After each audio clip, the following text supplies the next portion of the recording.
Okay, well, let's start. So, good afternoon, and I'm Adam Millard Ball. I'm director of the UCLA Institute of Transportation Studies, and it's my pleasure to welcome you to our fourth online mini symposium, Beyond Copenhagen, Walking and Cycling Success Stories from Cities Worldwide.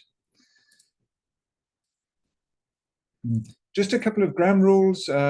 Because we'll be recording the event, we ask that you all keep your video off unless we call on you during the question and answer.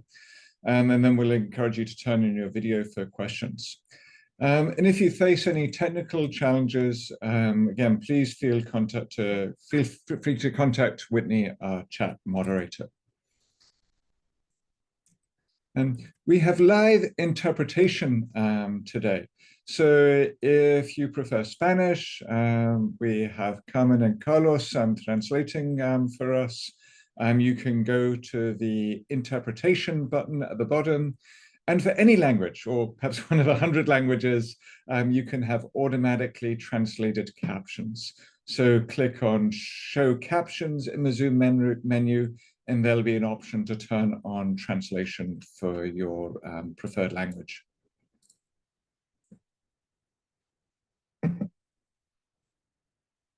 I'd like to acknowledge that our center acknowledges the Gabrielino Tongva peoples as the traditional land caretakers of the Los Angeles Basin and the Southern Channel Islands, where we're based at UCLA ITS.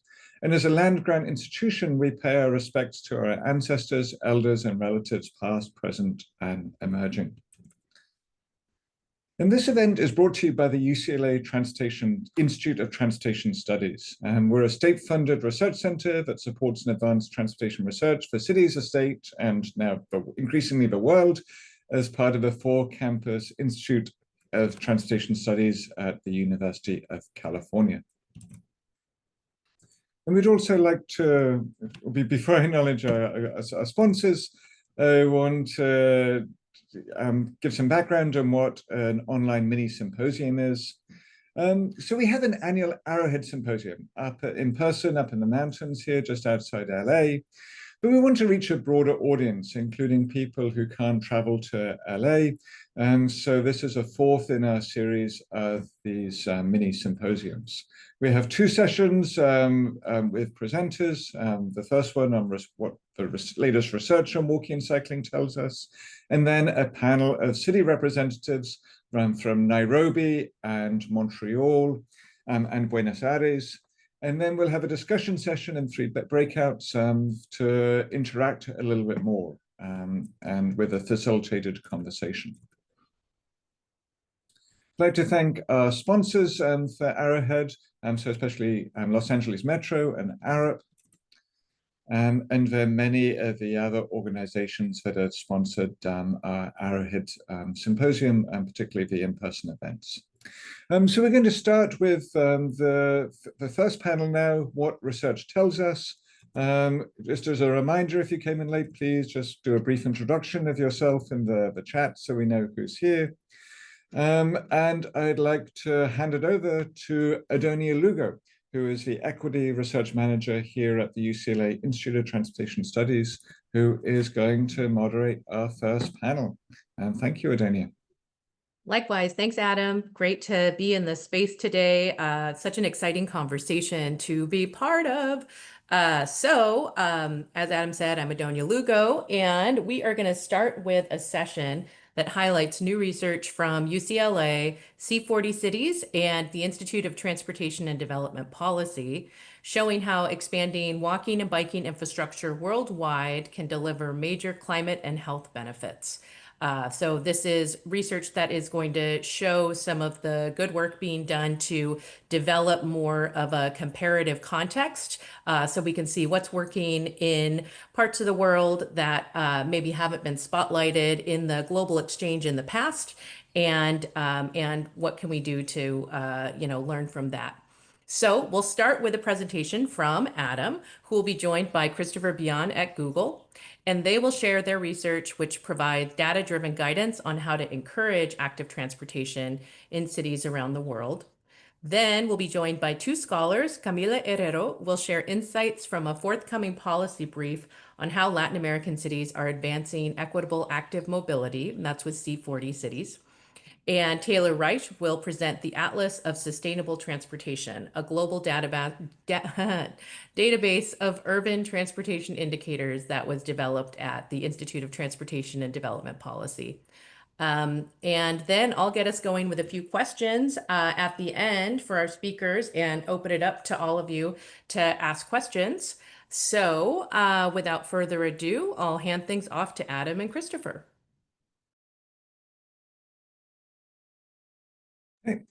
And thank you, Adonia. So I'd like to present some new research with Christopher, and then with Monisha Reginald and Yasmina Yusuf as well, which is starting to fill this gap that's caused by the great scarcity of walking and cycling data. So especially in cities in the global south, we really don't know how many people are walking and biking. So perhaps some cities like Copenhagen and San Francisco, the well-known examples of best practices, they have some bike counters. But even there, pedestrian travel is notoriously hard to measure.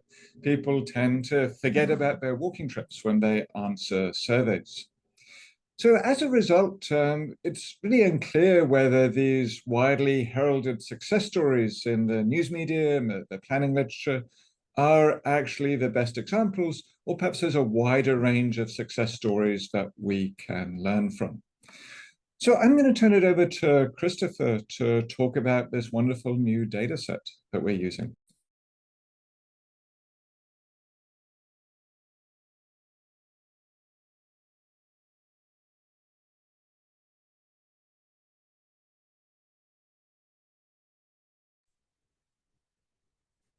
Are you there, Christopher?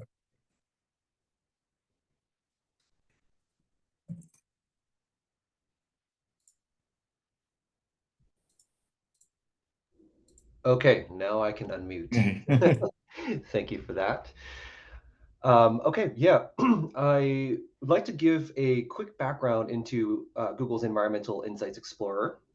And this was launched back in 2018, as some of you may have heard. And we have two primary goals. The first was to quantify the two largest sources of emissions. And as we know, those come from building energy and transportation sectors. And the second, and perhaps more importantly, is to help identify opportunities and the potential impacts of various CO2 reduction strategies, such as solar roof potential, mitigating the effects of air quality, expanding tree canopy to address urban heat, and things like that. Next slide. Oh, you can actually try this at insights.sustainability.google if you're not familiar. And focused on the transportation side, we have transportation emissions for over 11,000 cities and metropolitan areas in the world. And this data includes mode splits for modalities such as passenger vehicles, motorized two-wheelers, public transit such as buses and trains, and of course, active methods of walking and cycling, which our research is focused on. Back to you, Adam. So in this study, we're first of all looking at what are the factors, both at the national level and at the city level, are associated with high levels of walking and cycling. But then trying to identify these success stories. Where do people walk and cycle the most, and which cities are doing really well compared to the constraints of the national context? I'm going to talk about the first here, and then our second panel is actually going to be some of the cities, so Nairobi and Montreal and Buenos Aires that we identified. So first of all, where are these cities that have really high walking and cycling rates? So the gray dots here are all the cities in our sample. And then the colored dots are those that are in the top 10%. And I should have mentioned that by walking, while we weren't able to separate them out in the data, include really walking and rolling as well. And then some scooter use may be included in biking. The wheelchair users will generally be included in the walk section. So we see lots of examples in Europe, so particularly in Spain and Eastern European countries, but also in Morocco and South Asia and some parts of Latin America as well. And for biking, okay, sure, we have the usual suspects in Northern Europe, but also a wide range of countries around the world, or cities around the world, that have high biking rates, in Japan, in South Asia, and in Latin America as well. And so we see that for cycling on the left here, these are the countries with the highest mode shares for cycling. So Netherlands and Denmark, perhaps no surprise at the top, but also countries like Afghanistan, Belgium, Cambodia, and Germany. And these outliers, these are individual cities that are really going far beyond the national average.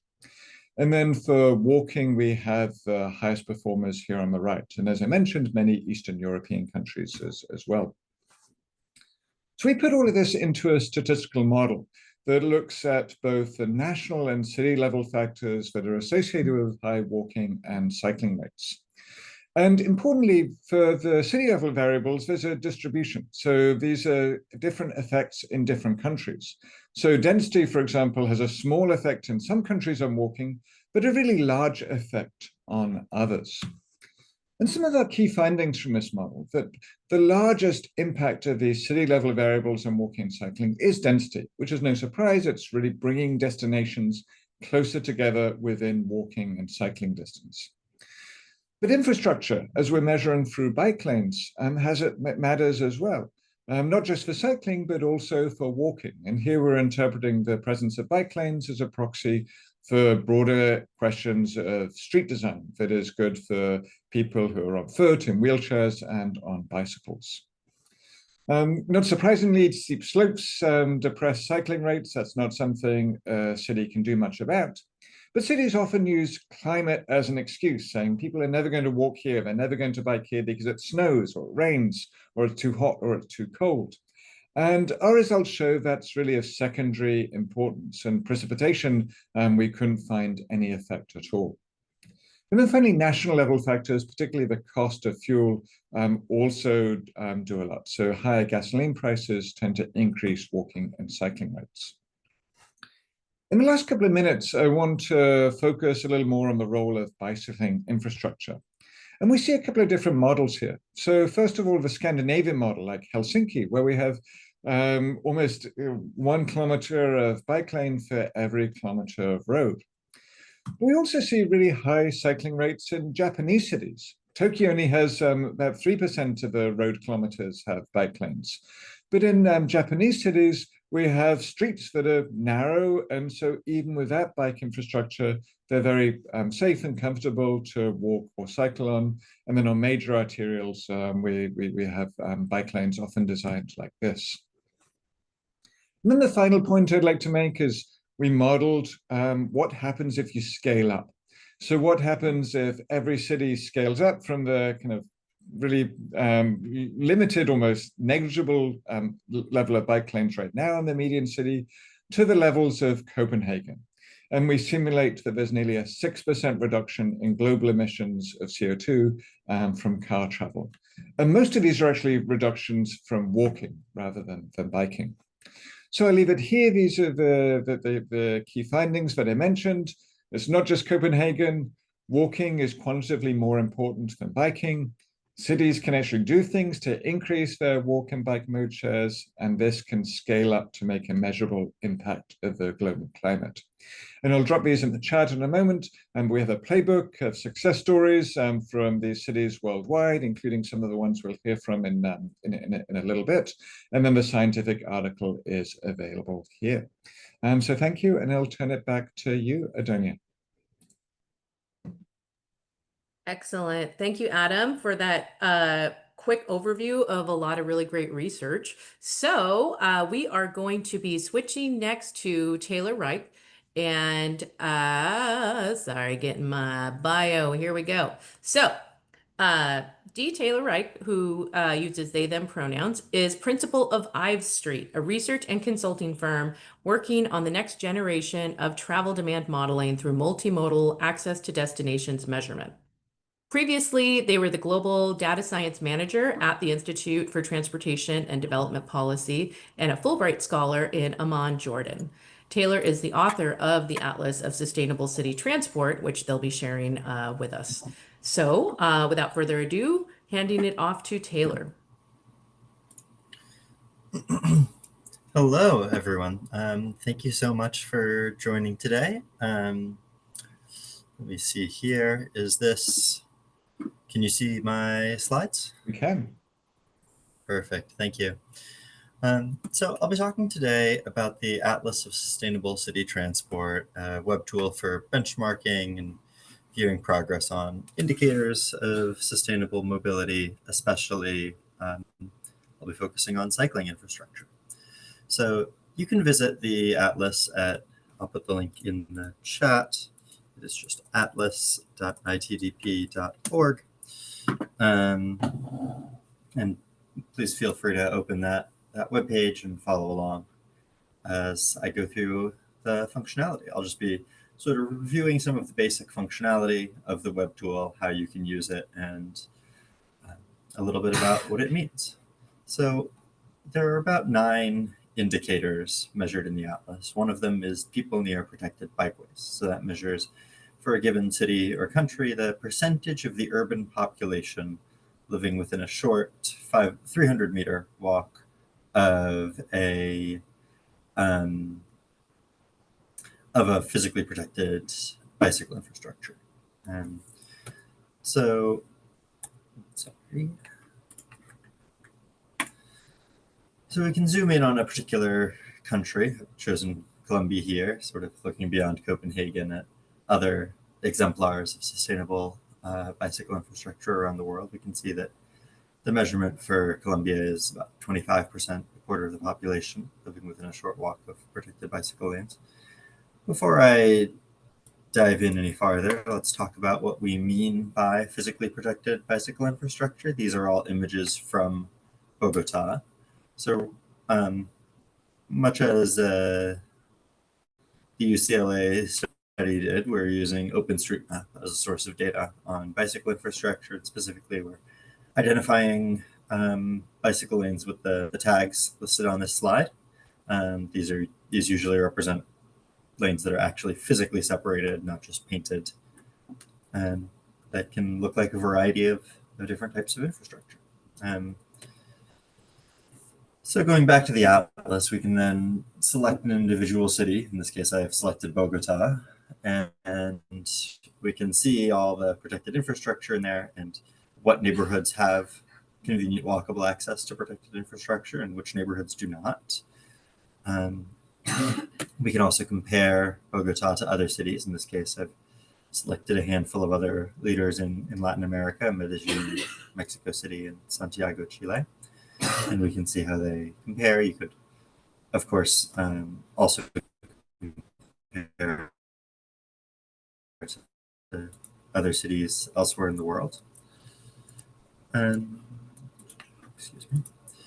And of course, you can also compare not just between the sort of urban agglomerations, but jurisdictions within an agglomeration. So we can see how the different, in this case, it's the localidades of Bogota compare to one another.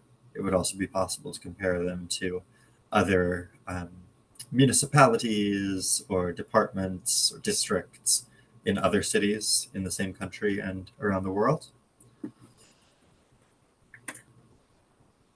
And I just want to make sure to note that this isn't only available for people near protected bicycle lanes, but that we can also compare to look at other indicators. In this case, we've selected people near services, which is a measurement of the percentage of people around the world who live within a short 500-meter walk of some form of education and some form of healthcare.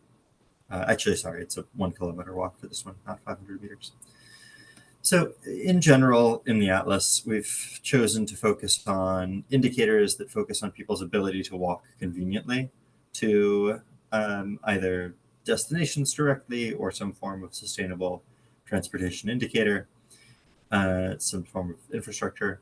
So rather than just measuring the extent, the number of kilometers of bicycle lanes, or just measuring the percentage of streets that have bicycle lanes, we're actually measuring, are those bicycle lanes or the public transport or the rapid transport or the social services, are those located in the areas where people live and where they might actually be able to walk to them.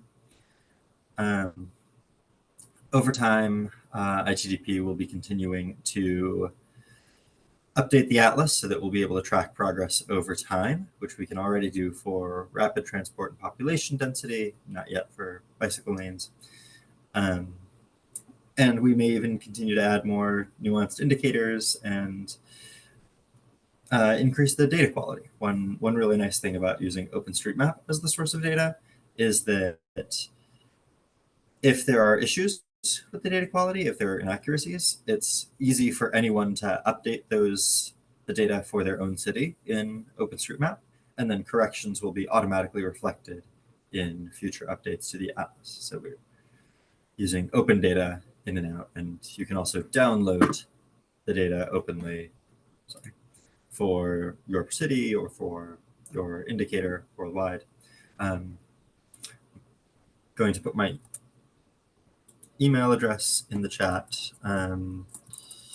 Feel free to follow up with me or data@itdp.org. So I'm still helping out a little bit with the development of the atlas. It is an open source project. It's on GitHub. So if you're interested, you can also get involved. But I am also working on city level transport modeling at this point with a new firm, IveStreet. So happy to answer questions about the atlas, and thank you so much for your time.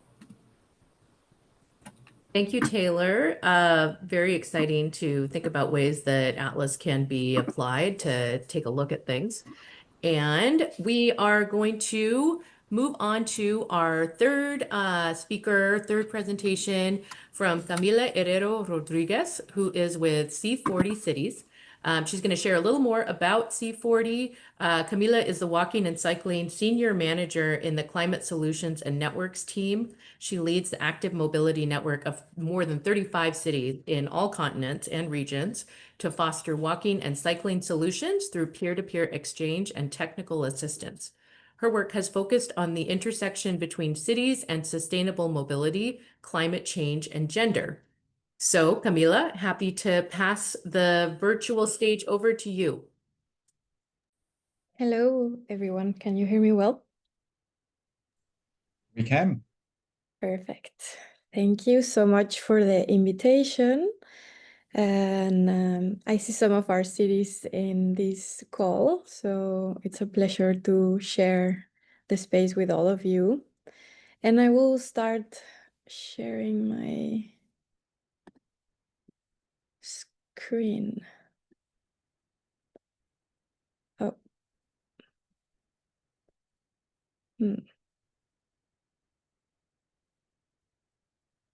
Can you see well now?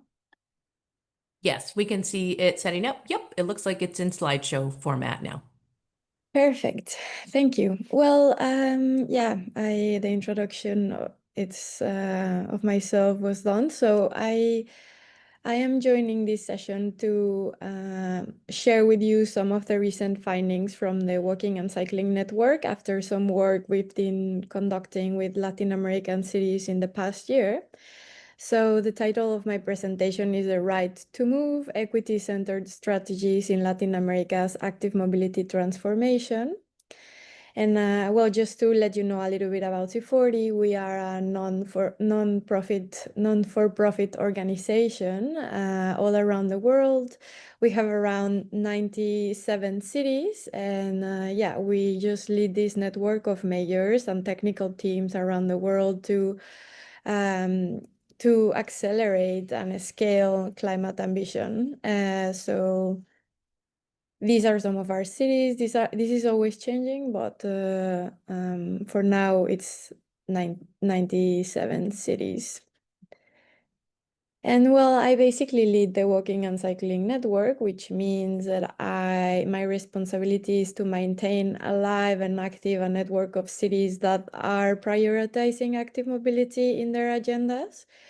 Normally, we set the ambition together and the focus areas together, and basically the walking and cycling network focuses on making the case for active mobility. Equity, diversity, and inclusion has been the focus in the past year. Also, local policies, funding and financing, and infrastructure. And we do this by a little bit of research and particularly knowledge sharing and capacity building. And yeah, attending events like this one to have conversations with the community on sustainable mobility. And so I basically want to tell you a little bit the story of what happened last year. We've been engaging, as I mentioned it before, with Latin American cities that are part of the C40 network, and particularly through two main activities last year. We conducted a working group. We got together every month, and cities would present the programs, projects, initiatives that they were working on around active mobility. And at the end of the year, we had the opportunity to meet in Fortaleza, Brazil, to share more experiences, to meet in person, and to strengthen the network and the collaboration amongst our city officials. The workshop was focused on equity, diversity, and inclusion for active mobility in Latin America, and the working group was focused on walkability. And based on all the knowledge retrieved from this space collaboration and knowledge, we are preparing, almost finished with a policy brief on the right to move, the title of this presentation, and focus on equity, diversity, and inclusion in Latin America. So we are in the final stages of the document, and we are hoping to launch it in the next couple of months. So I'm going to tell you a little bit about what we've been discovering in the past year. So we're focusing in Latin America. Within C40, we have discovered that Latin America is a very, very strong region when it comes to active mobility, as opposed to other regions. Our transport work is very strong in the region, not only on active mobility, but on other things. And well, why Latin America matters? Well, as many of you know, rapid urbanization and deep inequalities make Latin America a critical ground for inclusive active mobility. And because cities in the region are redefining solutions to treat walking and cycling not only as a mode of transport, but really as a right to the city. And because the solutions and the strategies that Latin American cities are implementing are totally scalable and are human-centered, and that can really inspire other regions worldwide. And so these in the map are some of the examples of what cities in the network are working on. And these go from zero emission and low emission zones, pedestrianizations around schools, around historic centers, documents like gender oriented guides, intermodal strategies with a gender lens, bike share systems that are actually public, so that are free for certain groups in population groups, etc. So these are some of the examples. In blue, you can see the cities that belong to the C40 network, and in orange, you can see some of the cities that we also collaborated with, even if they didn't belong to the C40 network. And so we were working around basically three strategic areas. One is the intersectional approach. So we have been working with Latin American cities to understand what of their strategies or how their strategies are actually have an intersectional lens, and they are addressing gender, disabilities, income, and ethnicity, and amongst many other matters. community led strategies are very strong in the region, and participation is not anymore an afterthought for many of the policies that they are implementing, but they really shape the design and the implementation. And policy integration. So we are looking at how active mobility is becoming embedded in broader goals that are not only related to transport, but really to climate change, to equity, safety, and also economic development. And so I'm just gonna go through a little bit of what we've discovered and examples of what cities are doing. So some of the policy strategies are around universal accessibility, affordability, and spatial inclusion. So we are no longer only focusing on infrastructure, but really on other important issues that are relevant for the region. And so, for example, Quito is tackling road safety, trying to demolish what they call in Latin America as anti-pedestrian bridges, which is basically what we know as pedestrian bridges, but it's been rephrased and renamed in the region, and they call them anti-pedestrian bridges. So they are taking them down and making crossings on the street level. Affordability, we've seen some examples of bike share systems like the one in Buenos Aires that is free or that is really public. So it's free for certain population groups like students or elder people. And spatial inclusion, which is really interesting policy, which is basically the example of Fortaleza is that they are expanding their bike share system beyond the city center of Fortaleza, and they are really trying to reach other parts of the city.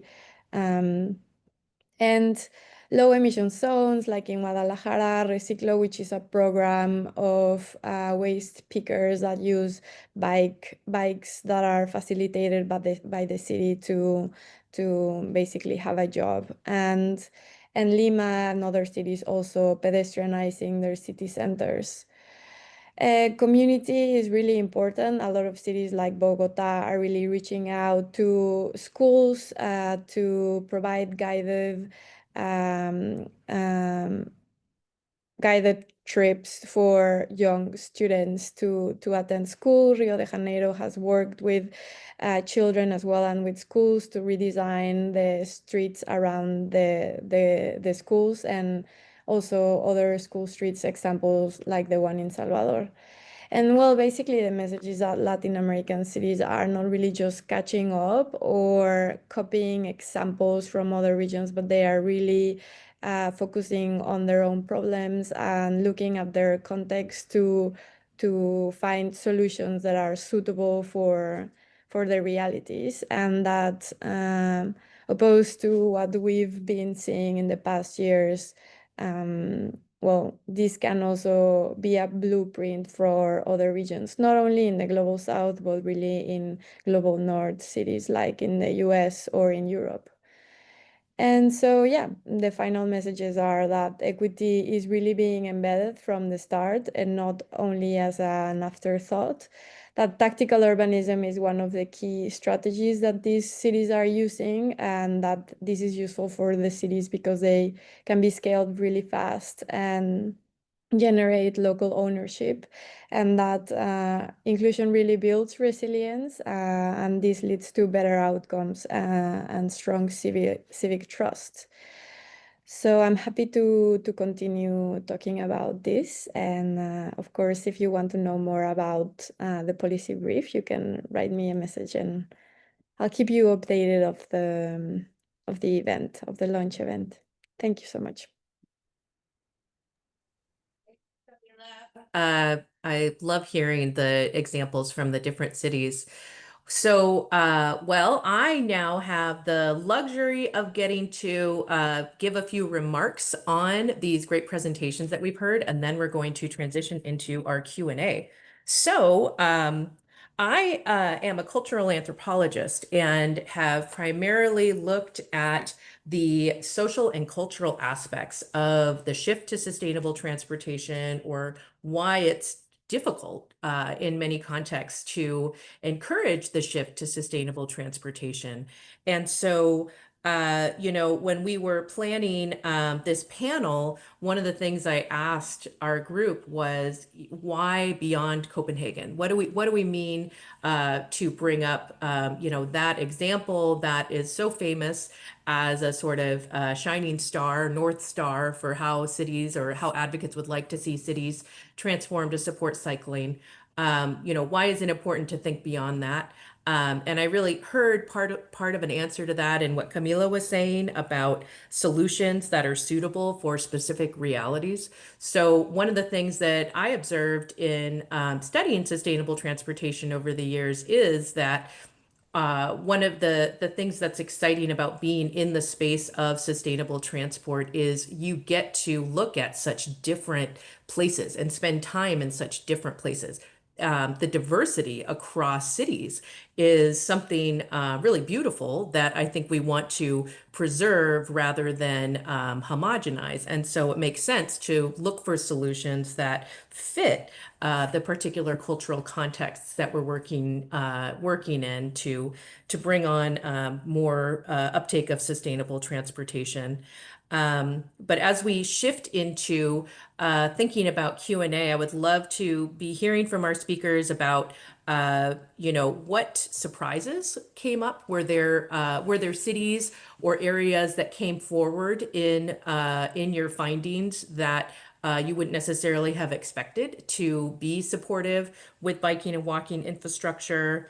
I'm also curious about tie-ins with economic development, right? So one of the things that we value about walking and biking is the human scale aspect of these modes of moving through our spaces. And so recognizing that we also need sustainable and human scale economic development strategies, would be very curious to hear examples of where there's overlap in the contexts you've looked at. So I have many, many, many more questions, but I will pause there. So really, let's start with were there any surprises? So this is for all four of our presenters.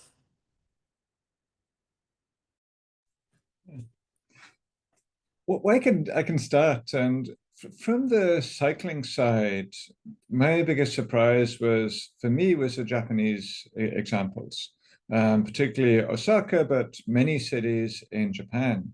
And I think that's a product of linguistic isolation, right? That the Japanese, especially in the English and for that matter, the Spanish language literatures, there's less cross-fertilization of ideas.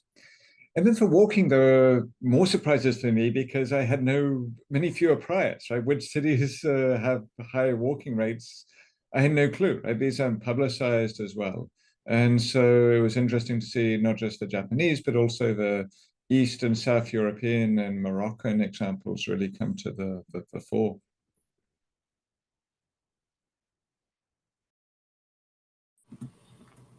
Yeah, I also think that in the Atlas there was some opportunity to see cities that really stood out from our expectations. There's two that come to mind. The first is I think Lima is an example, but cities that are sort of hemmed in by mountains, maybe, and therefore don't sprawl as much and have higher densities, which, as Adam pointed out, is one of the most key factors for promoting walking and cycling. Even in the absence of a lot of dedicated infrastructure, cities like Lima really have a head up on walking and cycling. Funnily enough, I think within the context of the USA, Los Angeles also falls into this category, right? Even if LA is known for having such a low population density in total, if you look at it at the level of the weighted population density, the population density of the average neighborhood, LA does quite well compared to the US average, compared to many other cities, even on the East Coast. Another category is, so another one of the indicators we looked at is block density, sort of proxy for connectivity. And we saw that many African cities did quite well on this. Sadly enough, the data for Khartoum comes from before the ongoing civil war, but Khartoum did stand out as one of the highest cities in the world in its block density measurement. And many other African cities did quite well on that measurement as well, showing that, in just the same way as we can talk about Latin America perhaps having a different route to walking and cycling from these Northern European cities, African or cities in any other region might have yet another path to sustainability. Camila, did the question of surprises bring up anything for you? Yeah, I mean, yeah, surprises, but also non-surprises, but still things that make you happy about what's happening in the region. I mean, I would say some interesting thing that we've been understanding more and more is the role of walking. So I think a lot of focus from the region and in general from the field has been on cycling, but walking is becoming more relevant for many cities. And in Latin America, I don't think is the exception. There are many strategies that cities are using, but there are some that are relevant, I think, for equity and inclusion, which is very important in Latin America. And that has to do with the relation that cities are, the relation that they are having with schools and with children and with very specific population groups and through different practices like tactical urbanism. It's not really a surprise that Latin America knows very well how to implement tactical urbanism, but it's more and more visible how this is really effective and is being used by cities to approach different groups of population groups. So yes, the role of walking is becoming more relevant. The pedestrianization of historic centers and why and how these historic centers, of course, have the history of the colonization and the architecture and the infrastructure in these places really helps the pedestrianization of these zones or areas. And it's interesting, no? At C40, we are working a lot on low emission areas and zero emission zones. But the work with Latin America is very, very different as to how it is working in Europe, for example, no? So we've been also continuously learning within C40 on all of these differences of how different cities are approaching these kinds of policies and whether and how we need to rename these policies, no? So maybe it's not zero emission areas or low emission zones, but they have different names in different cities. And so I would say those two are very, very important. Yeah, great to hear. I have so many more questions, but I have to share it. I know I have to share with the people who've submitted in the Q&A. So I'm going to ask one more, and then we're going to go to Severin, and then Alejandro, and then Susan. So, okay, in the California context, it can be very challenging to direct large-scale public investment toward walking, cycling, rolling kinds of solutions, right?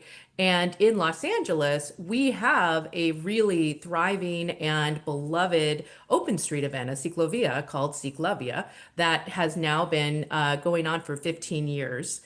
And I think that it has been a struggle to figure out how to channel the positive feelings that people have about that event and the way that it, embraces a multimodal public space in streets. How do we channel that into infrastructure investment? That's a big question I have. I don't know how much we can get into it here, but I see the research that you all have done as something that can help work in that direction. So I don't know if anybody wants to comment there, and then we'll go to Severin.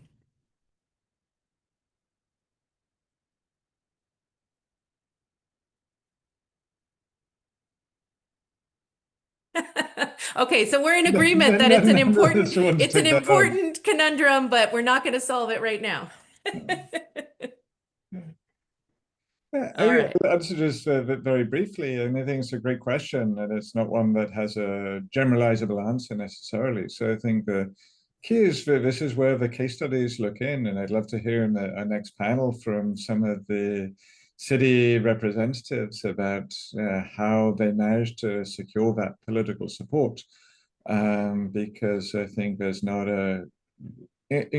perhaps in contrast to infrastructure, there's less of a generalizable answer to that that's valid in Japan and in Nairobi and in the US and everywhere in the world. Right. Well, we'll fortunately, since I'm based at Adams Research Center, we can continue the conversation and see what work we can do. Taylor, go ahead.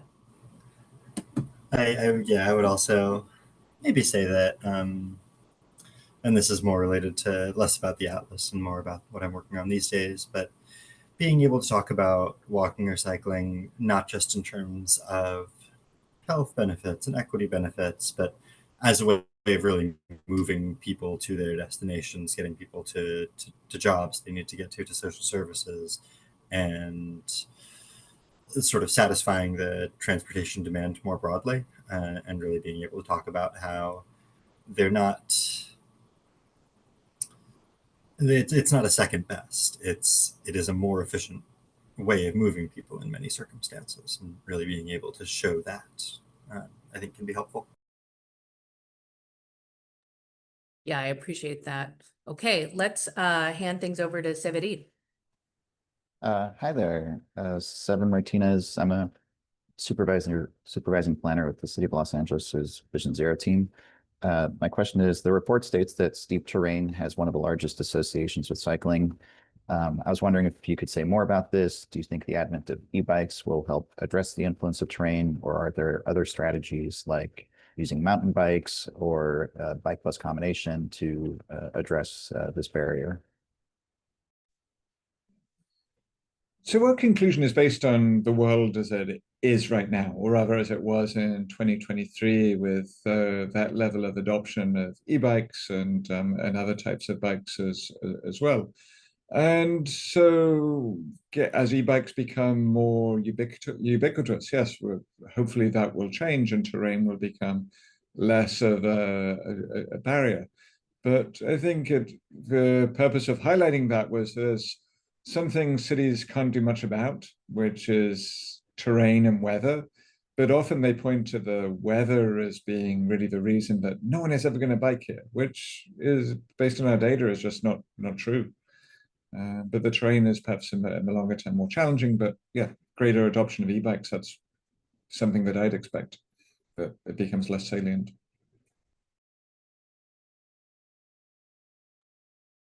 Great, thanks for that. And there are, aren't there clever solutions in steep cities where, you know, like bike elevators or things along those lines, or more funiculars to move people to try and address those kinds of issues? I think Norwegian cities have done the most in this, but I mean it starts with street design, right? There's no point in jumping to the funicular if you don't have protected bike lanes on your major arterials. It's the simple stuff, I think, that matters more and can scale up across cities in the world at a much lower cost. Not that these aren't great, but you don't have to start there. So you're saying if we can't easily bike to our baseball stadium, maybe building a gondola to the stadium shouldn't be the first thing we're jumping to. That's a little LA transportation politics for you all. Okay, well, let's see if Alejandro is ready to ask his question. I don't see him popping up yet. Well, yay, there we go. Hello, hello. So nice to see you. Like always, happiness to Okay. see you. I It's know. been Okay, so bring us minutes. your question. All right. So my question is, I have two underlinked, so it's linked globally to all of this stuff. But the first one, and I'm asking this question because it's C40, and because I know that Bloomberg is maybe like many other billionaires of the global philanthropist class are a little bit scared of being targeted by Trump. And therefore they're pulling back their fund to everything that is woke. So intersectional stuff, equity, gender, etc. and that also reflects on federal policy. So, I used to be on the bicycle committee of TRB, which was sunsetted, just like the equity committee and the gender committee, and basically everything that has to do with the kind of intersectional approaches that lead to mobility justice. And so the question is, how does this stuff affect these political realities affect the work of NGOs like C40 and not only ITDP2 when these political changes are affecting their capacity to do the good work that they do worldwide.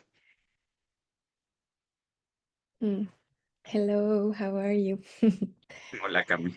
Good to see you. Como siempre. I mean, this topic has been very relevant since I started at C40. I mean, I've been an activist in the region for a while, and I was able to see that this was a relevant topic.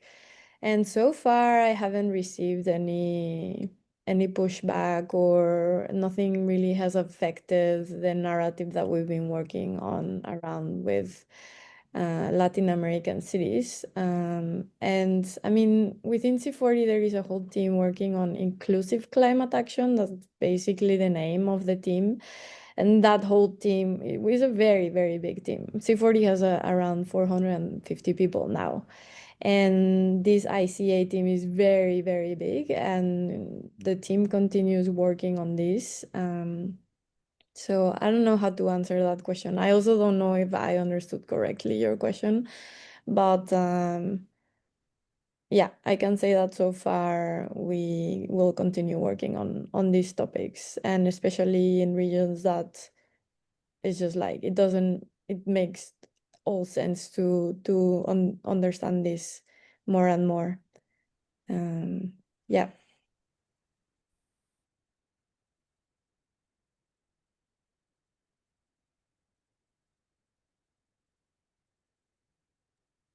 Adam, Taylor, any thoughts on how we respond? Or I think that's kind of what you're getting at, Alejandro, is given the politicization of certain approaches or longstanding efforts to, just include more of the reality of historic inequalities and how we do sustainable transportation work. Are there pivots that we're making, or how do we respond?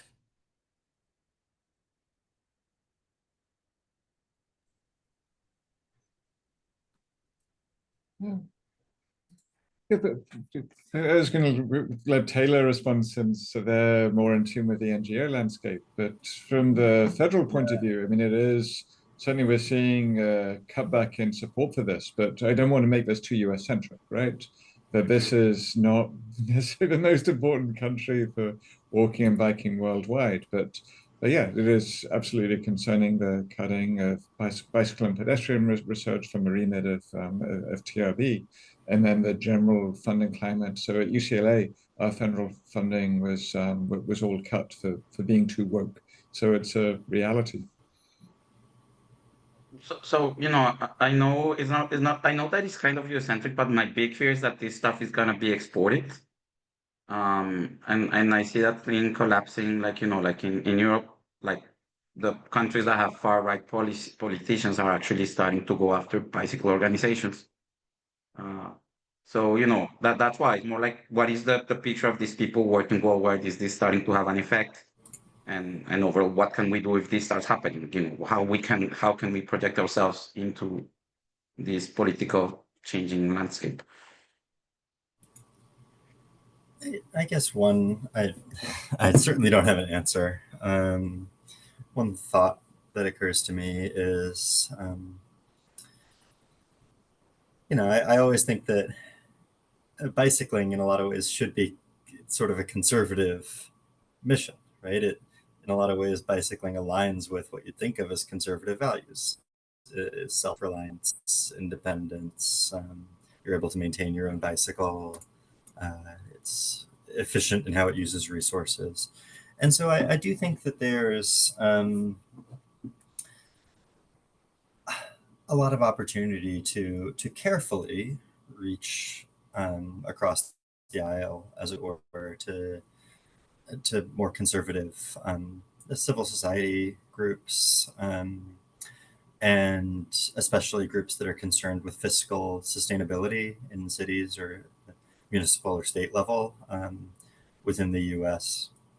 The Strong Towns organization, I mean, they're not certainly Trump voters for the most part, but they are more concerned with small town fiscal sustainability, and they're big supporters of bicycling because it's more effective use of tax dollars for transportation than big roadway projects. I think you see this a lot in housing as well, where housing advocacy in the U.S. can include a variety of groups, especially at the city or state level, that might fall on other sides of the political spectrum on other issues, but they can work together on housing. I think that similarly, it may be possible to work together on cycling with groups that one might disagree with on other issues. Maybe I just want to add something I heard. I'm actually in Copenhagen on a cycling event. I think I mentioned this when we were planning this, but yeah, I attended a cycling summit this weekend, and it's interesting because this was sort of like touched upon during one of the sessions. It was a breakout room with a lot of people from organizations alike. And everyone is obviously concerned with funding and how can we fund and scale the funding for these sorts of programs for sustainable mobility in general, but particularly for active mobility. That's not necessarily, like big master plans that involve like BRTs or metros, etc. And yeah, there was this one person that basically communicated to the group that if we named our policies after bike or pedestrians, they are probably not that appealing to banks and multilateral banks in general, but that people-friendly cities are. And that we could and can advocate more for cities in general and health. For example, rather than just focusing on walking and cycling, for example. So I don't know. I think this resonates a little bit with what we are discussing. I also don't think this is the solution. I think we should be still focusing on walking and cycling. But I mean, politics is really difficult. It's complex in many ways. And I don't know. This was something that someone working for a bank commented to the group. So I thought it was interesting. Appreciate that. Yeah, I think there's so much more we could say about coalition building strategies and, are we, how do we break away from past images of walking and cycling and, what values they represent.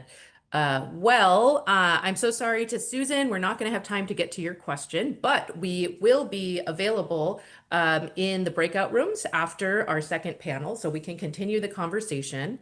And thank you to our presenters for a great set of projects to share with us. Now we are going to hand things over to Eliane Orschutz-Nemoto, who is a sustainable mobility expert at ICLEI. She graduated in environmental management and holds a doctoral degree in sustainable mobility at Université Paris-Saclay. Previously, she worked as a researcher on topics addressing the sustainability assessment of automated vehicles and socio-technical transitions in mobility. At ICLEI, she is currently involved in several projects addressing push and pull policies for modal shift, data to empower cities to achieve their mobility goals, and measures for co-design and redistributing urban spaces to foster active and sustainable mobility, green spaces, and quality of life. Beautiful. Okay, handing things over to you, Eliane. Thanks, Adonia. Thank you, everyone. It has been very interesting, the presentations and exchange.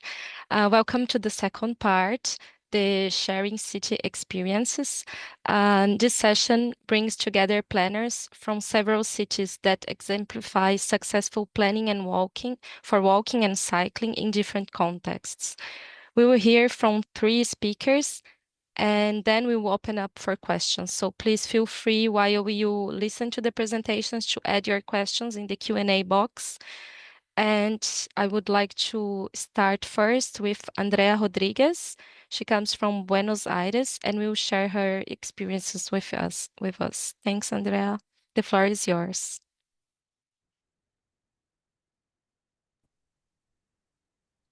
Bueno, hola a todos. Es un placer poder participar de este encuentro.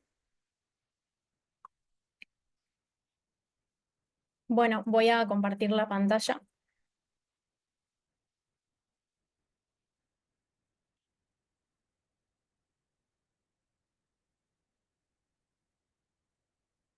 Creo que ahí ya se está presentando, ¿no? Yes, we can Yes, see our Vivian. slides. Gracias. Bueno, en esta oportunidad les voy a contar acerca del plan de transformación del microcentro porteño, y si bien no es un proyecto fácilmente detallable en pocos minutos, sí es importante entender de dónde viene la configuración del área, así que un breve viaje en el tiempo. El microcentro porteño también es conocido como casco histórico o área central de la ciudad, y esto es debido a la lógica de expansión de la ciudad de Buenos Aires, y a lo largo del tiempo la ciudad fue expandiéndose respetando una estructura radial convergente, cuyo centro era la Plaza de Mayo. Luego se conformaron barrios periféricos que con el tiempo se vincularon entre sí, consolidando lo que hoy conocemos como la traza urbana, a través de amplios ejes de circulación que para nosotros están conformados por las avenidas. Con el ensanche de estos ejes se logró romper la herencia colonial española, y de esta manera el centro fue convirtiéndose en la centralidad principal de la aglomeración y de la ciudad, así como también en el punto de referencia de la riqueza arquitectónica y patrimonial de Buenos Aires. Los barrios fueron adquiriendo diferentes funciones y jerarquías, y en el área céntrica comenzaron a definirse sectores fundamentalmente comerciales y bancarios.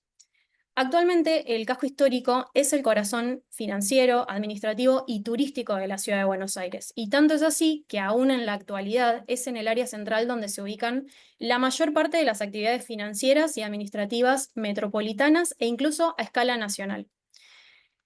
El plan de transformación tuvo como principal objetivo tornar esta zona densamente transitada en un espacio que fuera más amigable, que fuera más sostenible y también más habitable para todas las personas, focalizando todas las obras e intervenciones en la forma más primitiva de movilidad, que es la caminabilidad.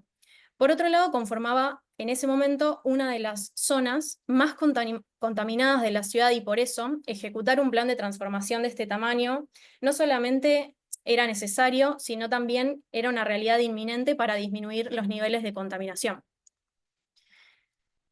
Previo a su transformación, el microcentro era una zona hostil para peatones y para ciclistas, con veredas angostas, velocidades de circulación muy altas, y no existía una segregación de los actores viales. En cuanto a las redes de transporte de la zona, el microcentro contaba en su cercanía con 3 estaciones de metro, que aún hoy tiene, 5 líneas de subte, es decir, en la actualidad todas las líneas de subte de la ciudad de Buenos Aires, y 45 líneas de autobús público, cuyos recorridos fueron modificados a raíz de este plan de transformación, con el objetivo básicamente de poder pacificar la zona y mejorar las condiciones de seguridad vial para miles de peatones que transitaban diariamente la ciudad. Previo a la pandemia, el uso de la zona era principalmente destinado a las oficinas y luego, de manera equitativa, a comercios y a residencias. Al ser un proyecto de gran escala y muy ambicioso para la época, se dividió en 2 etapas de ejecución que se realizaron entre el 2012 y el 2015. Pero en ambas los ejes de acción fueron los mismos. Principalmente la priorización de peatones y ciclistas. Lo que se buscaba era reducir el tránsito, fomentar los medios activos de movilidad, pacificar las vías, aumentar la seguridad vial y eliminar las barreras de caminabilidad para que todos tuvieran los mismos beneficios para moverse. Para lograr esto, principalmente las obras tuvieron en cuenta la nivelación de calles, ensanchar las veredas, se ejecutaron nuevas ciclovías junto con la creación de las calles de convivencia, fundamentalmente teniendo en cuenta el concepto de prioridad peatón. A su vez, se implementó la restricción vehicular de lunes a viernes de 11 a 16 horas, focalizándose en que únicamente pudieran ingresar al área ambiental o área central los vehículos que tuvieran cocheras, es decir, aquellos que tuvieran que necesariamente ingresar a esa zona en ese horario. Y a su vez se reorganizaron las 45 líneas de colectivos que mencionaba anteriormente y que antes circulaban por esas arterias, con el espacio reducido que había en esa zona. Por otra parte, se tuvo en cuenta la revalorización del patrimonio para fomentar la apreciación del entorno urbano por parte de peatones y ciclistas y mejorar la calidad del espacio público. Para lograr esto, básicamente las obras tuvieron en cuenta la restauración de fachadas patrimoniales, incluyendo la restauración de las 4 cúpulas emblemáticas de la ciudad que se encontraban dentro de ese área.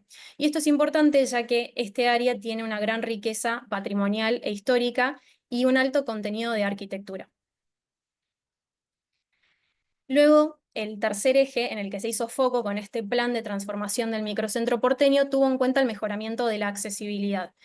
Básicamente se quería asegurar las mismas condiciones, es decir, condiciones de movilidad equitativas para todas las personas y crear zonas de disfrute y de descanso. Para lograrlo se colocó nueva luminaria, se nivelaron las calles, se llevó a cabo el soterramiento de contenedores de residuos, se plantaron nuevos árboles y se ejecutó la remoción de cartelería para eliminar la contaminación visual.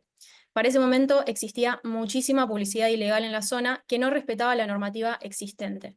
Entonces, a nivel visual, estresaba mucho. Y por último, el cuarto eje, pero no menos importante para el desarrollo de cualquier zona, sobre todo si ésta tiene un espíritu básico que tiene en cuenta lo económico, lo gastronómico, lo cultural, lo comercial, tuvo en cuenta el fomento de la actividad económica. Esto se hizo a los fines de impulsar el comercio, la gastronomía ya existente en la zona y la cultura. Para lograrlo se colocó mobiliario moderno y se generaron áreas de descanso, de disfrute y de apreciación arquitectónica, al mismo tiempo que se habilitaron un gran número de decks gastronómicos para aumentar el espacio de descanso de los peatones que visitaban los teatros y toda la oferta cultural de la zona. Se debe tener en cuenta que si bien la pandemia azotó la dinámica natural del área central y este proyecto no pudo ser medido en su óptimo estado, sí fue posible reconocer a simple vista una victoria incuestionable. Se logró la pacificación de la vía a través de la segregación de los actores viales, aumentando la seguridad vial y permitiendo a las personas apreciar la arquitectura y la historia del centro histórico, al mismo tiempo que disfrutar de la oferta gastronómica y cultural. Se fomentó la movilidad sostenible y este gran proyecto fue el puntapié inicial para generar otros proyectos que fomentaran la caminabilidad. Y un caso de esto, y de mucho éxito, fue la peatonalización de la emblemática avenida Corrientes, donde a su vez se generó un paseo peatonal que iba desde las 7 de la tarde hasta las 2 de la mañana, y el objetivo de esto era básicamente promover la actividad nocturna y cultural de la ciudad, teniendo en cuenta que un gran número de turistas, no solo extranjeros, sino también locales, visitaban la zona. Debido a la pandemia se produjo el cese de las actividades administrativas y comerciales, generando el cierre de numerosos locales y oficinas. Sucedió lo mismo en casi todas las ciudades del mundo y por eso en el año 2021 la ciudad de Buenos Aires entró en vigencia la Ley de Reconversión del Microcentro porteño, cuyo objetivo era establecer incentivos fiscales y créditos para que inversores transformaran las oficinas en viviendas. También se contemplaba el lanzamiento de créditos para la adquisición de viviendas, la ejecución de calles verdes, por supuesto la puesta en valor de plazas y parques, la colocación de decks culturales, entre otras medidas que se tenían en cuenta para revitalizar la zona, ya que hoy es una página en blanco. En la actualidad, las obras para fomentar la caminabilidad en el microcentro continúan y algunas de las obras y proyectos que se encuentran en ejecución o se implementaron recientemente son la ejecución de calles verdes. En algunas arterias esas obras recién finalizan y esto viene de la mano con la reducción de calzadas, nuevas áreas verdes, el aumento del espacio peatonal y la plantación de nuevos árboles. Se debe tener en cuenta que todas las calles del microcentro porteño conservaban este espíritu de muy poco espacio para el peatón y mucho espacio dentro de lo que son los anchos de las calles del microcentro para los vehículos o el transporte motorizado. Andrea, sorry, please, could you wrap up in 1 or 2 sentences because we need to go on to Moses? Yes. Sorry, the time is a bit tight. No, está bien. Para finalizar, hubo otro de los proyectos que se están realizando en el momento, es la incorporación del e-bus, que son buses completamente eléctricos y adaptados para personas con movilidad y que lo que buscan es coser y mejorar la conectividad de los barrios más antiguos del microcentro porteño, que son Retiro, San Nicolás, Montserrat, San Telmo y La Boca. Nada, y algunas de las enseñanzas que las paso rápido eran las que tenían que ver con mucho de lo que comentaban, donde sin la voluntad política para ejecutar este tipo de proyectos de gran escala es muy difícil que haya éxito. También se recomienda la planificación secuencial para disminuir los altercados y las molestias para los vecinos. Es importante documentar los datos antes y después del proyecto para poder evaluar el impacto y escalar nuevos proyectos. Y por último, e igualmente importante, es necesario tener en cuenta la participación ciudadana. Para este proyecto en particular, se abrieron espacios de diálogo con los vecinos y comerciantes para incorporar sus necesidades y se hicieron visitas puerta a puerta para socializar el proyecto. Así que bueno, las otras consultas las responderemos después. Muchas gracias. Thank you, Andrea, for sharing with us the best practice in Buenos Aires. I would like now we will travel to Nairobi, so I would like to introduce Moses Kuyaki. Moses has been working in the transport department of the mobility and work sector and has been involved in the formulation of various plans and policies and programs. These include Nairobi NMT policy, City Council Transport Act and Regulations, Nairobi Bus Network Plan, expansion programs, first and last mile connectivity programs, and etc. He is currently working on the NMT Master Plan for Nairobi City, and he had graduated in '98 with a degree in civil engineering. Welcome, Moses. The floor is yours. Thank you very much. I will do this sharing.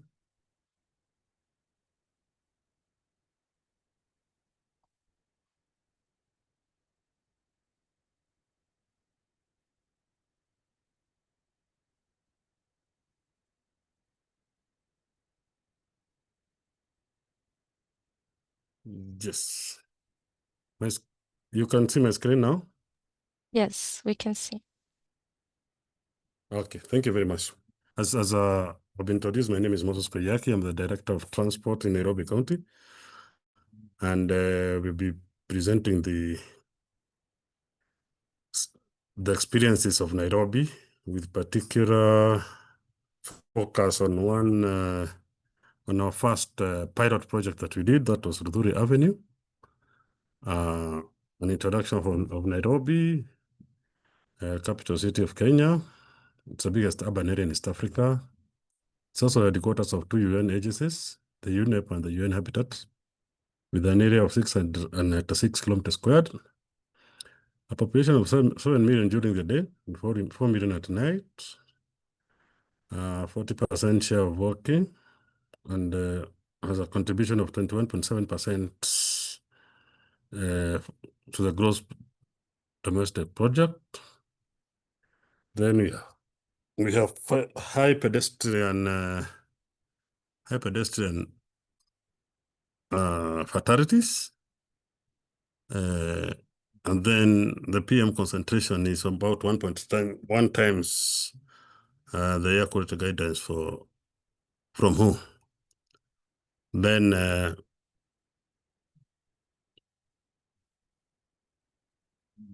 this is also the background. We also have 14,300 deaths in Kenya annually caused by pollution. Nairobi faces challenges of traffic, walkability, and safety. We really don't even have a formal public transport system. We have the paratransit, and they take a share of 40% walk. And then we decided to change this and do a pilot project on one avenue called Rudhuri Avenue, the one that you can see down there.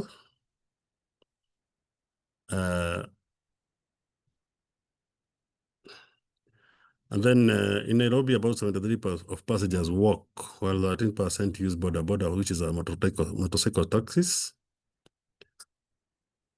And then 3% are dropped, and while 11% connect via matatu. Walking commuters take an average of 12 minutes.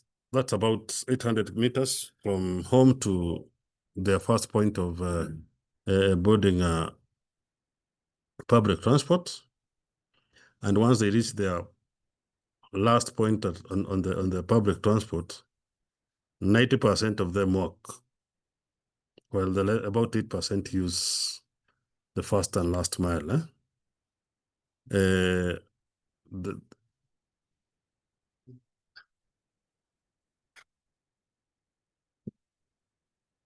Our principles for street design as public spaces was to give priority to people and transit over cars, plan and design for a village mix, design streets with living and least detail, then plan for adequate street network, create streets and places, design street as multiple use places, design streets as inclusive places, and as an incentive for people to shift from car use. So our pilot project was Luthuli Avenue, as I had said, and it was supposed to demonstrate the measure and document co-benefits of walkability and walkability as part of climate action. It is in Nairobi's electronic streets, and it had a model share of 46% for people walking. There was a lot of congestion, a lot of air pollution, and there was no walking space. As you can see, the first picture there, it shows how the street is. And then the last picture here shows how the street was used. And you can see the number of vehicles in that street and people everywhere sharing the road, and very unsafe. That's the same picture of how the street was before intervention. Our expectations were inclusive, safety, reduction of congestion, comfort, and then increase in environment health. Then we needed a street that was beautiful and attractive. And so the processes that we used, first of all, we did a site inventory to do site-specific assessment. There was visual storytelling. Moses, We did urban dialogue. Yes. Moses, sorry to interrupt. Could you wrap up in a few sentences for us to go to the next? Okay. Then, as you can see, how we got there: tactical urbanism, ideas charrette, urban dialogue, participatory mapping. We did social media and visual storytelling. That is all what we were doing. And from concept to reality, then we have, I will not go through that. Then we have the results. We had increased pedestrian space. Then we had protected quality, improved greenery, 20% trees planted. You can see the air quality. Then this is the impact, some of the measurable impacts that we had. We had about 88% people supporting the project. But more importantly is that people stopped using the inhalers on that load because the air had become cleaner.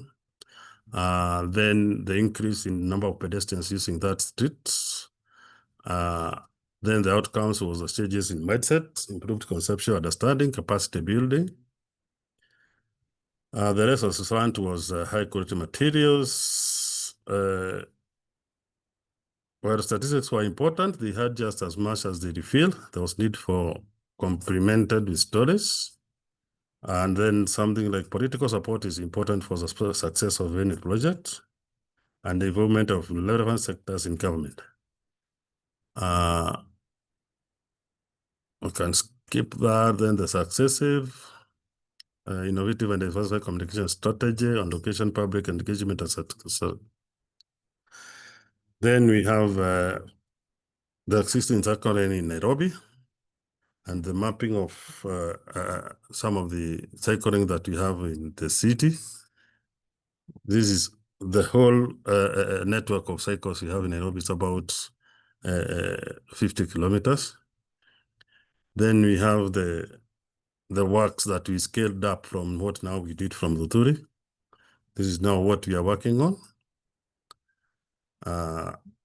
This is some of the works that we have scaled up from our initial pilot projects. These are now the proposed designs that we want to do for other streets within the city. Same designs. Thank you very much. Thank you, Moses. We'll have a bit more time on the Q&A for discussion as well. Thank you for sharing those experiences with us. And now we go to our third speaker. We go to Montreal with Bartek Komorowski. Bartek is an urban planner by training and has worked in the field of active mobility for 18 years. He holds degrees in cognitive science and urban planning. He's currently a team leader at the City of Montreal Urban Planning and Mobility Department. His team is responsible for developing and disseminating street design guidelines that embody the city's policies with respect to sustainable mobility, road safety, universal accessibility, and climate change adaptation. Bartek, the floor is yours. Hello and thank you. So here's my presentation. Okay.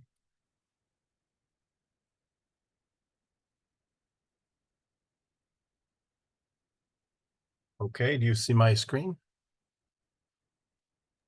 Yes, we're seeing. Okay, great. So my presentation is entitled Post-COVID Active Mobility in Montreal. I'll tell you why post-COVID soon, but COVID was sort of in my mind anyway, an important inflection point for the city. But before I get into that, about Montreal, I think we're a bit of an outlier compared to the previous cities. We are a winter city in the north of the North American continent. Montreal is a city of about 2 million people in a metro region of about 4.3 million. We're on an island, so as you can see here on the image. So what makes us different from the previous cities that have presented is that we have severe winter, which is hard to believe. Today it's 35 degrees Celsius in Montreal, but a few months ago it was almost that, but in negative. So we have about 4 to 5 months of snow cover on average every year, though with climate change that's now faltering a little bit, but we reliably still have snow, and that doesn't stop us from pursuing active mobility. So I want to highlight two things. They're the same things that have been highlighted in the document and the Beyond Copenhagen document. It's our pedestrian streets and also our cycling network. We've been developing a lot of pedestrian streets. Even before COVID, we had a program to do tactical conversions of short segments of streets, one of which you can see here on the screen. Generally, it was a 2-year pilot followed by a permanent conversion. So there are several dozen of these around the city. And then during COVID, what happened was that both because of a need for safe, socially distanced outdoor spaces and also as an economic development initiative, it was decided to pedestrianize several commercial arterials throughout the city. And this was such a wild success that it has since actually stayed. We now do these seasonal pedestrianizations annually. They have different schedules, but typically they start around late spring. So here in Montreal, that's June, early June, until at least September. Some of them even go as late as mid-October. This is Mount Royal Avenue that you see here.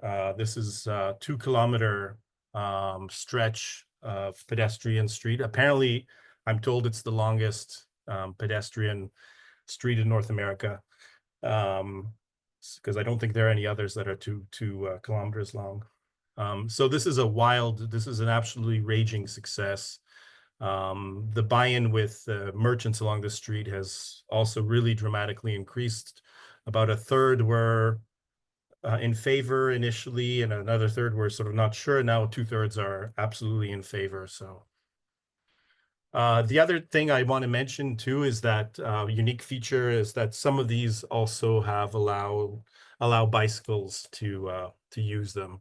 Of course, cyclists are encouraged to ride slowly, and there are other conditions, but they are allowed. And we have done some work with a local university to study the cyclist behavior and interactions with the pedestrians. And overall, it seems pretty good.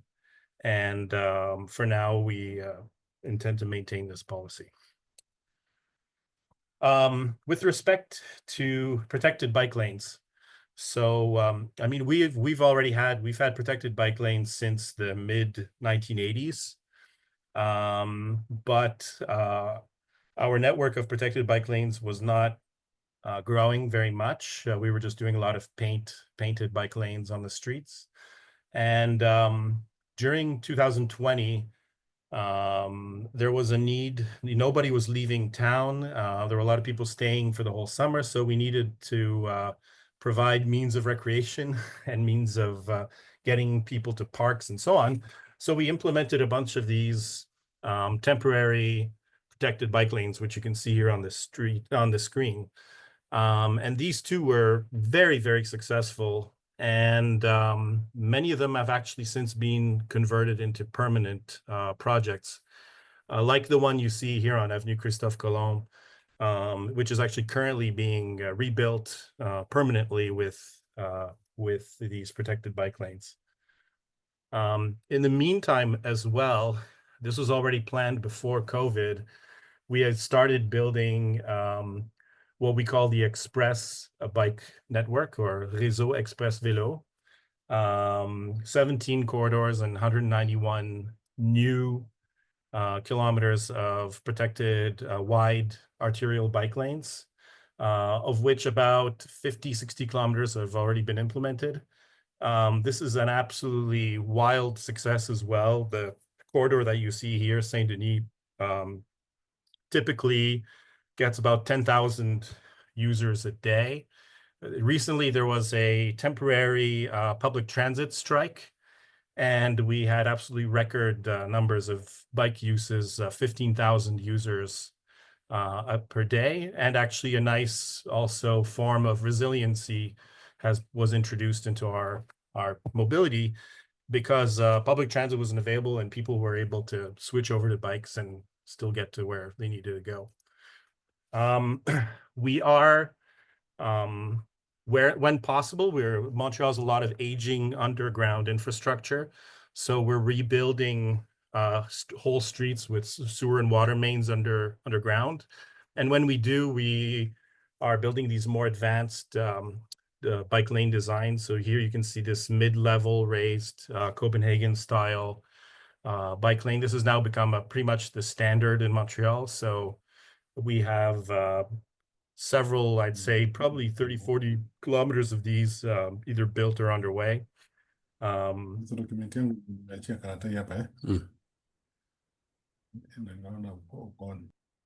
can hear some voices. I'm sorry. Okay. The other thing that I want to mention is that all of our bike lanes are designed to be used year round. So they're thought of, from the get-go, we designed them to be usable in the winter. And here you see a winter snow plowing operation underway. It's also worth mentioning our bike share system, Bixi, which now has 11,000 bicycles and 20% of which are electric.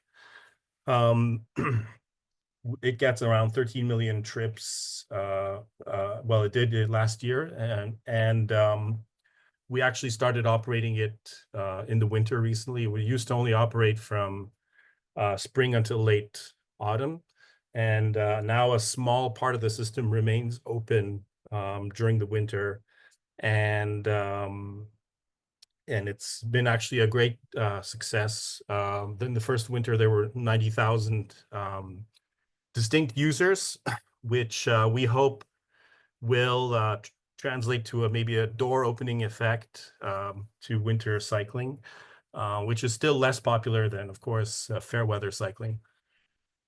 And I'll leave you off with some recently published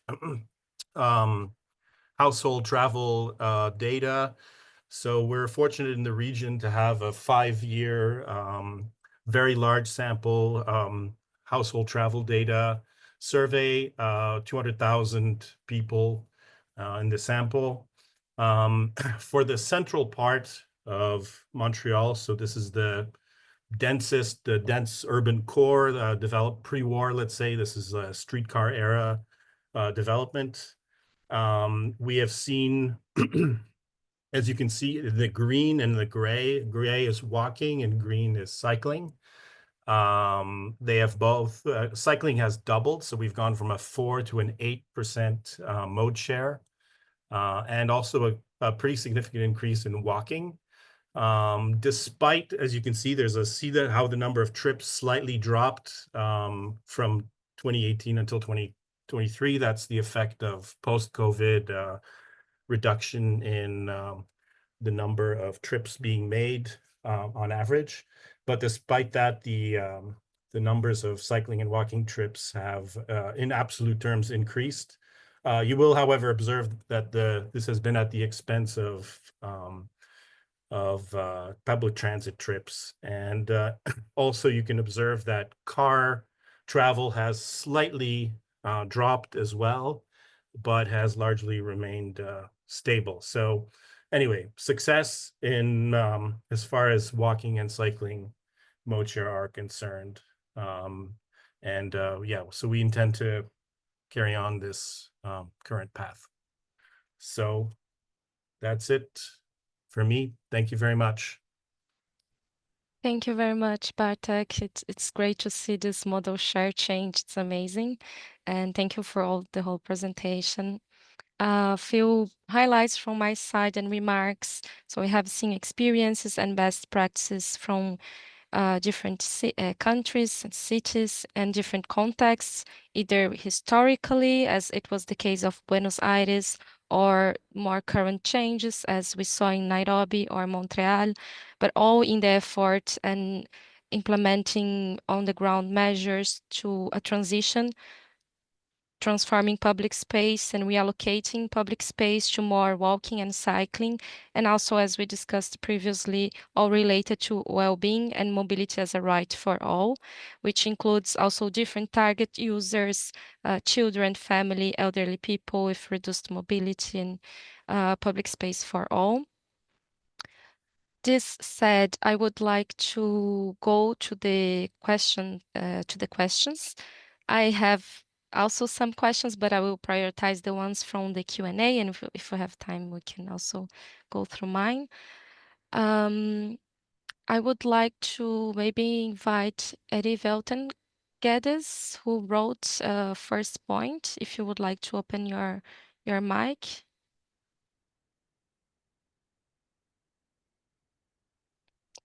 I don't know if Hi. you're still here. Yeah, there we go. Thank you very much. I'd like to know more about the collaborative design experience in Nairobi. I'm very curious about that.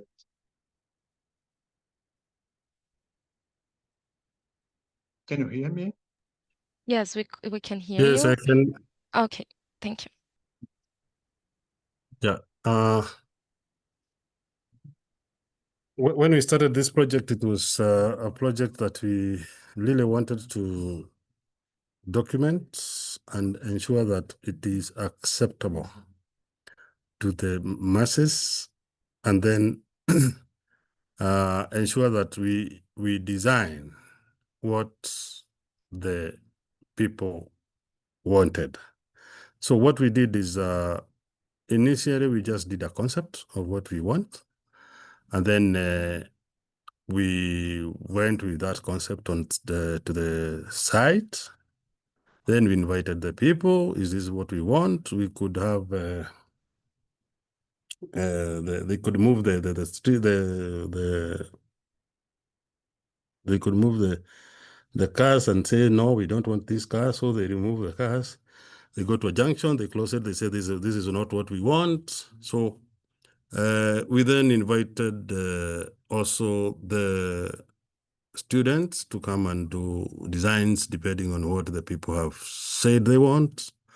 And then we went back to them and they said, now this is what I think this now looks at what we said we want. And then we did the final designs, took them to the same people. They did validation of the same designs. And that's how we did, we arrived at the final design and implemented.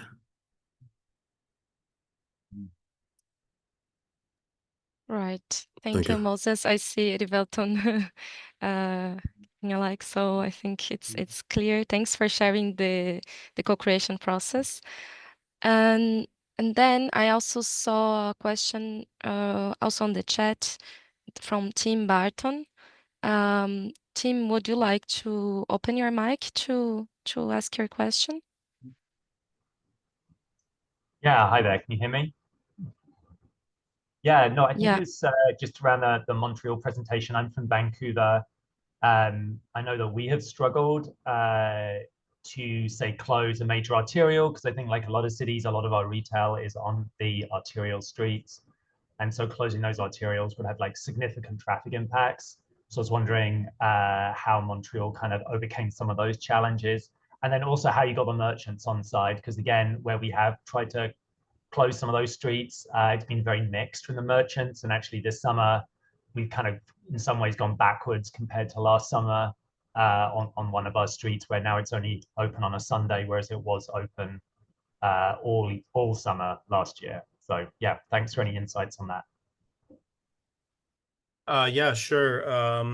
Well, there are a few things. Yeah, of course, there are significant traffic impacts. Another thing that happens as well in the case, for example, of Mount Royal Avenue, which was highlighted in my presentation, is we also have to reroute whole bus lines. So that is a big challenge. It's actually also a universal accessibility challenge because some people who rely on those buses can't take the bus anymore from their street. So one measure that we've implemented, or I should say the borough implemented, is they have a free rickshaw service, which shuttles people from the street to the parallel street where the bus runs.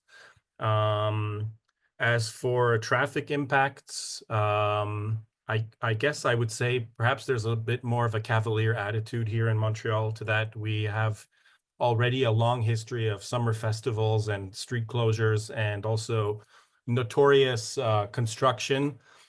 So, you know, it's like just one among other street closures that has to be managed.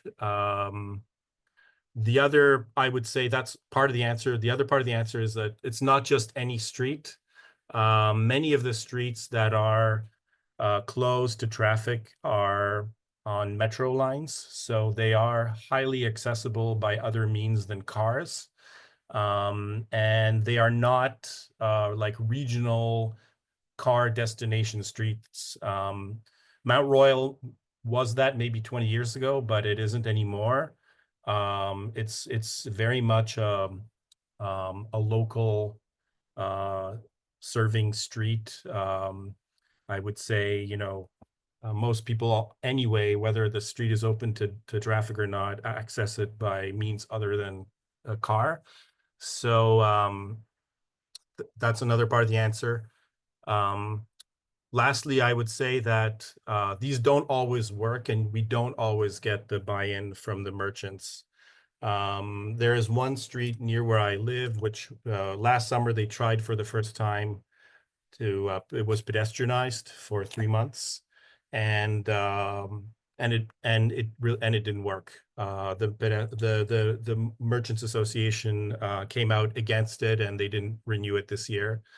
And I think part of the reason too is that it is actually, that is a street that does have more sort of regionally focused businesses with more people accessing it by car from further away. And I think that's one of the reasons why it didn't work out. So it doesn't always work out. But one more also piece I would add is that it's important to have a really strong business association that rallies the merchants. And I think that the streets where it has succeeded, the business association was key, as were the local councillors who liaised with the businesses and made sure that their needs were being heard and that they were accommodated. So I hope that answers the question. Thanks, Bartek. That's also learning, even if when it doesn't work out, it's also part of the learning. Susan, we have also your question. I invite you to open your mic and share it with the panelists, and I think this is open to the three of them. Yeah, thank you. My name is Susan Stobner. I'm based in Los Angeles. Bartek, you actually started to touch on my question, but I'll go ahead and ask it because I think there'll be a little bit more to dig into there.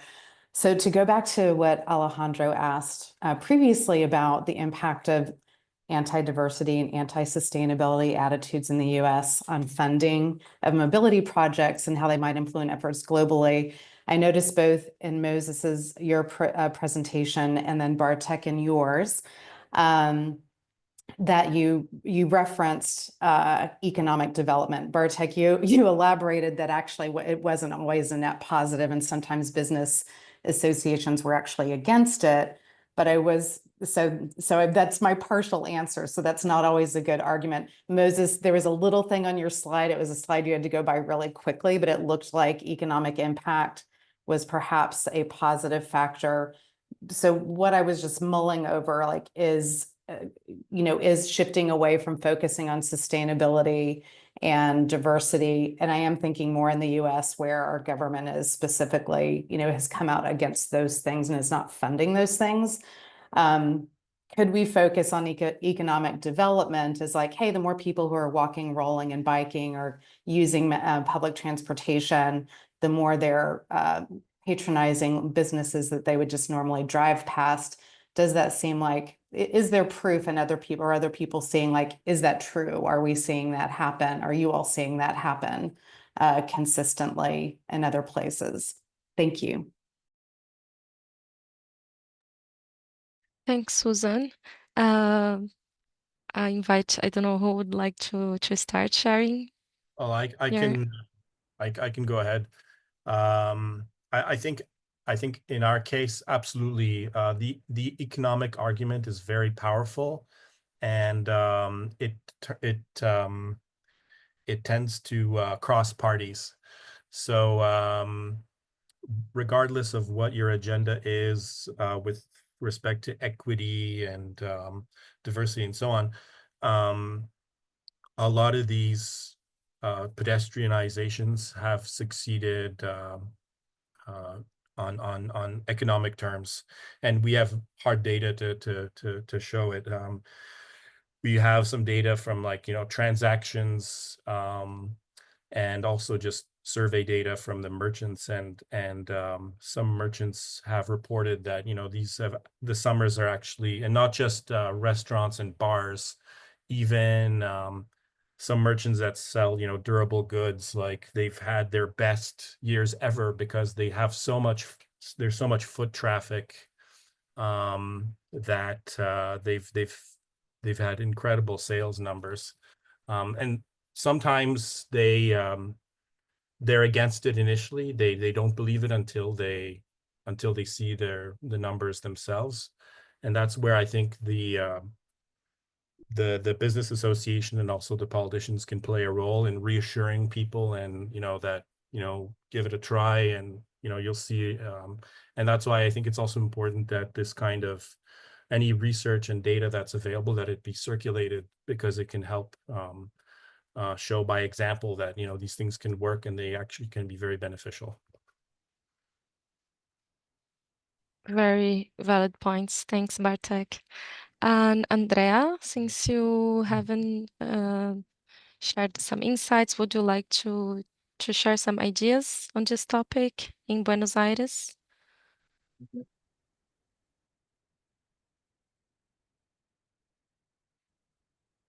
Can you hear me, Andrea?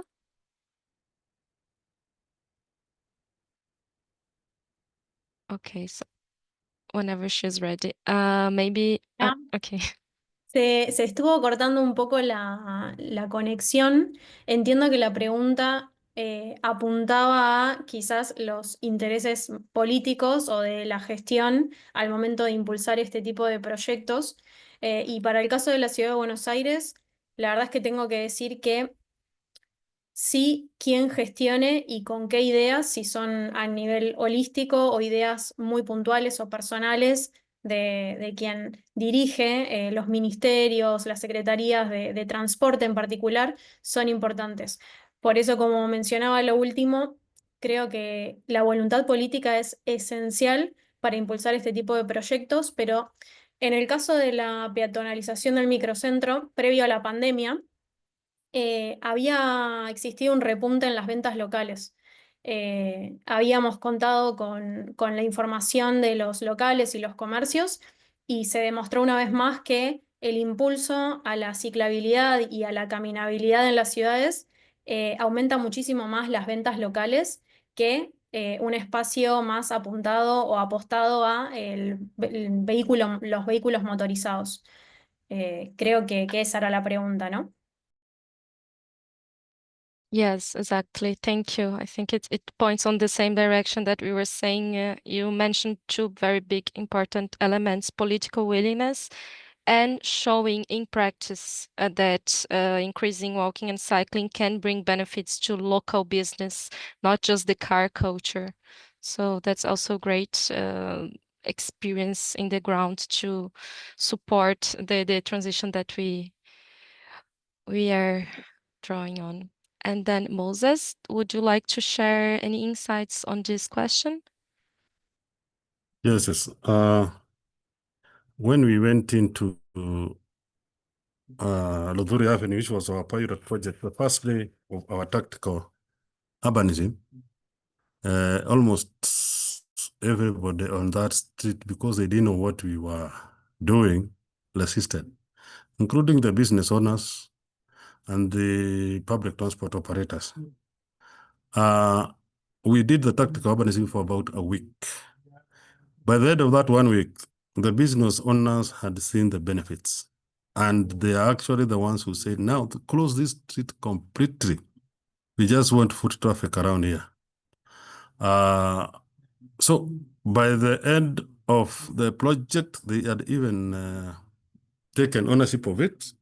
They were the ones protecting the usage of that road. And from the surveys that we did, even the occupancy of the streets that are there. Initially, we had the first and second floors occupied. The rest were partly 20, 30%. But once we did the pedestrianization, the occupancy for those for that street rose to over 80%. So they also now they were giving good reviews, and they were saying that they will never want to see those cars again there. Let the streets remain for footwear.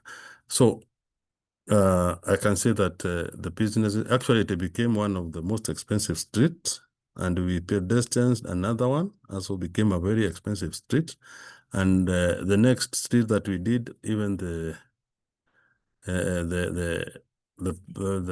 brand hotels opened cafes there because it has now become an attractive street. So I can say there was positive impact on businesses. Thank you. Right. Thanks, Moses, and all the three. We have few minutes left, so I would like to suggest that we go for one more question from William. William, please, you're welcome to open your mic and ask your question. That's for Bartek.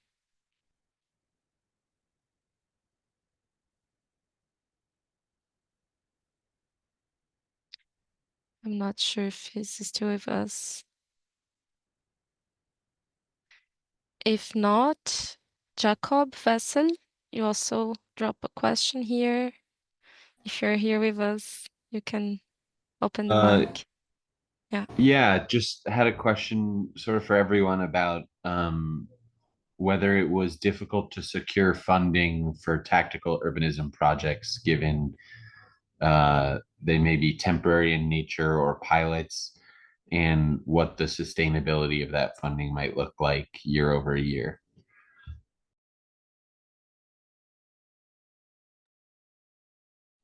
Right, and I think you directed more for projects in Buenos Aires or Montreal. Andrea or Bartek, would you like to share your insights on this question? Andrea, go ahead if you. Gracias. No, para el caso de Buenos Aires, la realidad es que es muy poco común asignar presupuesto a proyectos que tengan que ver más con el urbanismo táctico. En general, cuando se asignan presupuestos, se asignan para proyectos de infraestructura que sean definitivos y apuntados específicamente a obras permanentes.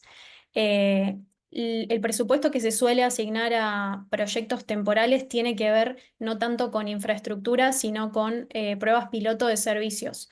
En particular, uno de los últimos en los que el gobierno ha financiado tiene que ver con la electromovilidad.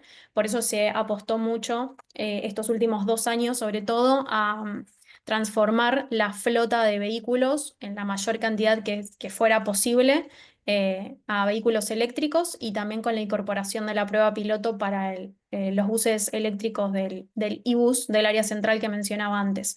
Pero en general, los proyectos que tienen que ver, por ejemplo, con Ecobici, que es el sistema de bicicletas compartidas en Buenos Aires, son presupuestos fijos que apuntan a mantener el sistema y asegurar que ese servicio siga existiendo para todos los ciudadanos.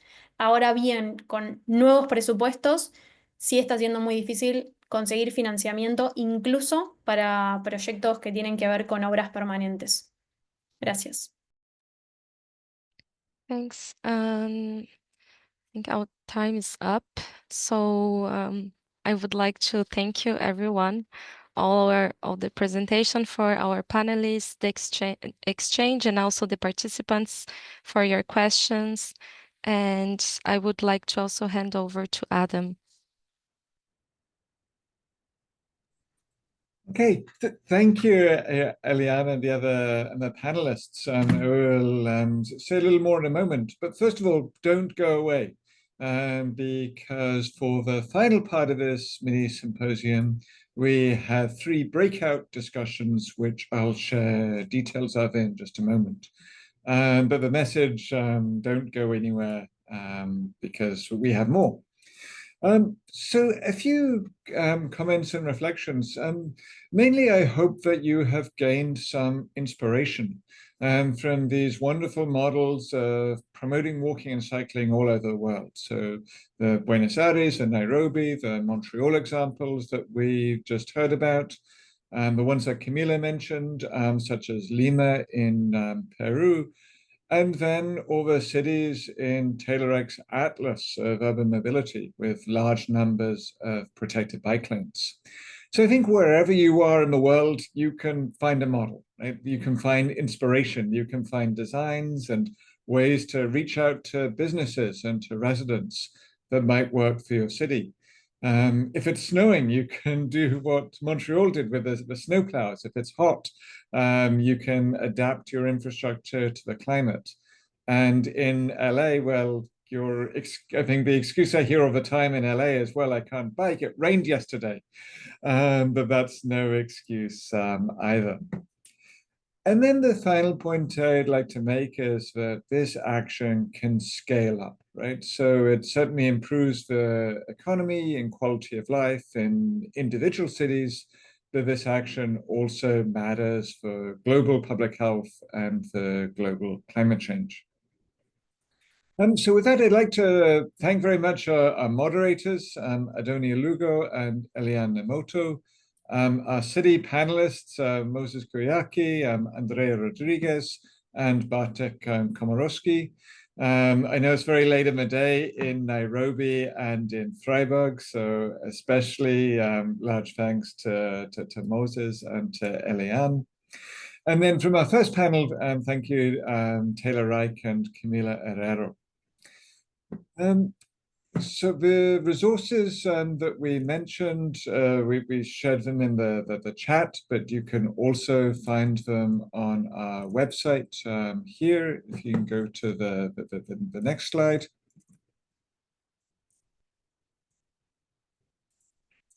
And I'd also like to thank again our sponsors, especially Los Angeles Metro and Arup, but also several other organizations as well. So thank you to all these supporters. Before we turn to the breakouts, just a couple of heads up about some forthcoming events at the UCLA Institute of Transportation Studies. Next year, we'll be celebrating 100 years of transportation research here. Not completely continuous, but certainly it goes back to 1925. And so we'll share more about a series of events to mark that anniversary in the coming months.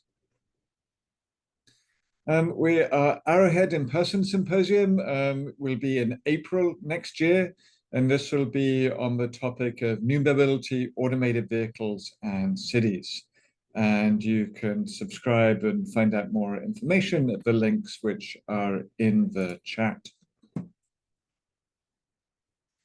And if you'd like to hear more from us, you can visit the link in the chat or get your camera out and scan this QR code.